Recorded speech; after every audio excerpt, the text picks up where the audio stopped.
कोणता? हो, okay. Seat belt. हां.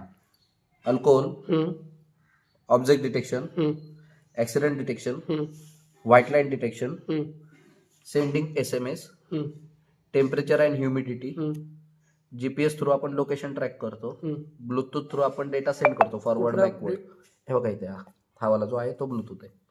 फॉरवर्ड बॅकवर्ड लेफ्ट राईट इथून कमांड जाते स्टॉपची पण, आणि इथून कमांड जाते L293 ला की तू स्टॉप. L293 काम काय करतो, खाली मोटार आहे त्या मोटार ऑन ऑफ करायचं काम करतो. That's it.